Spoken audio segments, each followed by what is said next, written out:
Hey, what's up, world changers? Adam and Michelle from AdamandMichelleCarey.com, and we're back. I think we should have a high five. Yeah, I miss you being here, right here. I miss being here too. We've had some sickness getting passed around the house. No fun. But today's topic, what's today's topic, Michelle? Why most network marketers don't get referrals. Why do you think that is? I don't know. What do you think I think you guys should drop some comments. Yeah. And Jeanette! do you think it's because people don't ask? Do you think it's because of posture? Do you think it's because people are too vague, too pushy, too crazy? Like, what's your guess? Why do you think that most network marketers don't get referrals? I'm going to tell you a recent story. I'm going to tell you the reason why I don't give referrals to a lot of them. Some I do. You don't give referrals to your own kind? It just depends. I'm gonna give you my reason, and then the other reason, which is probably the most common. Yep. But I kind of want to give you guys something to think about. Oh, so, what's up, Robert Hollis? What's up, woo. Big guy? We're getting some. What do you call that? Is it an emoji? What is Emojis. It? Emojis? Like, I don't know what you call that one. A smiley face. Kurt, what's going on? Jeanette, thanks for being here. So, Robert, would love to hear your take on why most network marketers don't get referrals. So here's a little story. Recently, I was attending a networking group, connected with somebody. I didn't really know what their business was, and so, you know, with networking groups, you got to follow up, you got to do the one-on-one, you got to connect, you got to build relationships, and then see where that goes. You don't go to networking just to try to recruit everybody. Some are going to be power partners, people that are going to pass you referrals. And I connected with this person over the phone and found out that their business was actually network marketing. It was a fairly new company, and I shared, oh, that's great. You know, I get excited when I meet other network marketers because we got to stick together. And so I said, hey, you know, I'm full-time in network marketing too. I'm not looking to make any changes, but tell me about your product. I'm not really familiar with that. Could you tell me a little bit about that? So if you had somebody that was also in network marketing that was happy with their company and they encouraged you and you said, that's great. Hey, tell me more about your product though. I'm not really familiar with that. Would you try to keep recruiting them? That's my question for you. Hopefully you wouldn't, and you wouldn't be a nuisance. I know that it's okay to have zeal. It's okay to have excitement. We do need to set ourselves apart. But what we also need to do is listen. You need to be a good listener. So I was very cordial with this person, but they started sending me webinar invites of recruiting webinars, and they started talking about this person and that person making this much money and that much money, and I didn't get any information about the product, which I requested. I was genuinely interested about the product. So a couple days later, because it was kind of fresh in my mind, I saw another friend of mine online post about needing some recommendations or asking questions about a that same particular product. And this person's also a full-time networker. But I was not willing to give the referral and connect the dots. Why?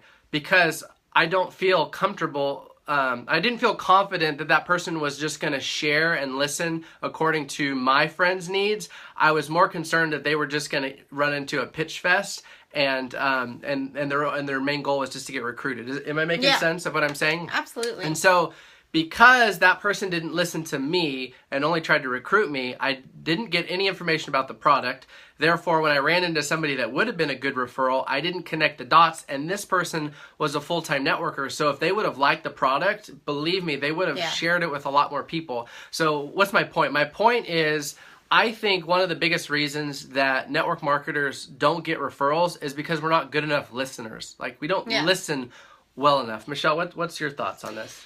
You know, I think that's a really good, interesting angle that I think we don't really think about, you know what I mean? And yes, it is okay to mention, okay, I do have the business side, because you don't want to completely, like, not give them all of their options. That's a good point. That is a good point. We should talk about that for a minute. The thing is we really need to listen to the needs of the person. And I think we've run into it a couple of times where we were truly interested in the product, but it was like, well, I'm interested in selling you this product, or I'm interested in you joining our business, so I'm just gonna like have my blinders on and that's all I'm gonna talk about.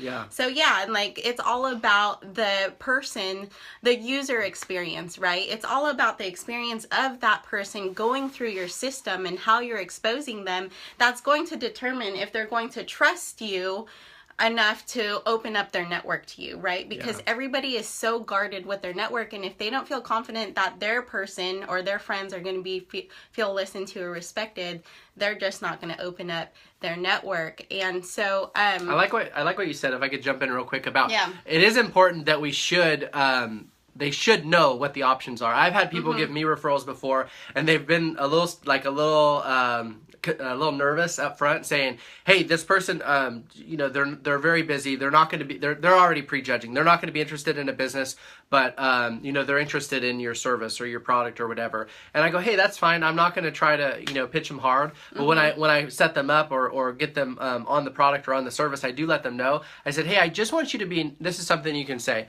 I just want you to be aware of all of your options. We do have an opportunity attached to this. We have people making full-time and part-time income by offering this because they've had such great results that they wanted to share it with other people. Is that something that you would be interested in, yes or no? And if they say, no, I'm not interested, then listen and then just oblige them and move on to what it is they are interested in. And so, again, just going back to making the point, I think the biggest reason for me personally of why I don't pass referrals to some network marketers is because I don't fully trust that they're going to take care of the needs of who I want. I mean, there's a lot of network marketers. There's some I trust and some that I just don't trust that are going to listen to the needs.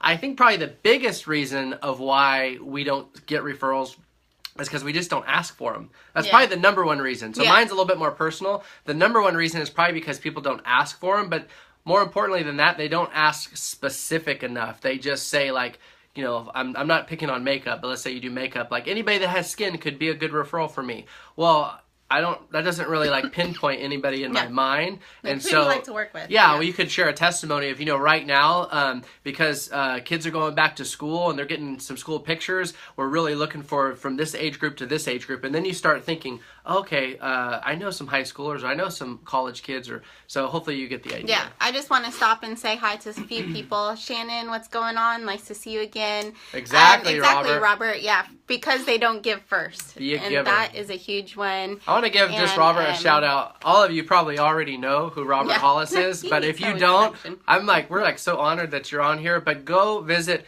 his page. He does Facebook Live every day at 10 a.m. Pacific. If that's still your schedule, Robert, feel free to drop a link. But the man we've interviewed him. We did a Don't Be That Guy interview, which you can find on our blog. It was phenomenal. And the guy has so much wisdom to share. Yes. So thanks for being here. What's up, Darren Lee? Darren, how are you? And Julie, Marsha, what's going on? And Murray. And so anyway, thank you guys for joining in. Carlotta, what's up? And trust is super important. But I just want to kind of chime in as far as the user experience, the experience of the people that we are putting through our funnels or our systems. And, it happened to me yesterday where somebody, it was more an acquaintance, someone that's bought one of our products, and she asked for my opinion on a company that she was looking at. And I was like, sure, I'll give you my honest opinion on it. And turns out she didn't really need my opinion, which I don't like that approach. If you're not really looking for someone's opinion because you're evaluating a company, then don't take that approach because it doesn't match the conversation as the conversation goes. It's not congruent. So it kind of gives people oh, I don't feel good about this type of feeling. So I'm just okay, I say it looks good, best of luck to you. And she's like, well, I want my upline wants to talk to you. So she did what I call a 3-way call ambush. And we are guilty of it. We used to teach this all the time, where we said it doesn't matter after they get off the video, all you have to do is get them on a 3-way call. It doesn't matter if they're interested or not, just get them on a 3-way call. So I'm I already invested a lot of time, right, with looking at the video. I wanted to go and sit and watch a movie with my daughter, and she's ready to call me, and I'm no, I'm not interested in your company. I thought you just wanted my opinion. So I gave you my opinion. Best of luck to her. She's no pressure. I just want my upline to talk to you. And I know exactly what they're doing because of course we're an upline too. So it's I'm just going back and forth there. No, thank you. No, thank you. And so I really regret teaching people the three-way call ambush. Like, one, we should just be putting people on a three-way call that have genuine questions. Yeah. Because one, if you like sort that properly, you're not going to waste the time of your upline. How many three-way calls have we gotten on? And it was like, this person does not want to be on this call. Well, it just goes back to my first point that if we liked that product or service or whoever that was that you talked to, are we going to feel comfortable referring people over if they just want to be a customer? Absolutely not, because they're going to get ambushed too. And so that's the whole point of today's topic, is just listen, be a consultant, like consult their needs, not yours, right? Yeah. And I think the last point is like, let's treat other people like human beings. Like, you know, I think a lot of times there's so much pressure in our industry to do things fast. You got to rank advance fast. You got to do this fast. And we start treating people, we put our business and making money and rank advancing before the relationship.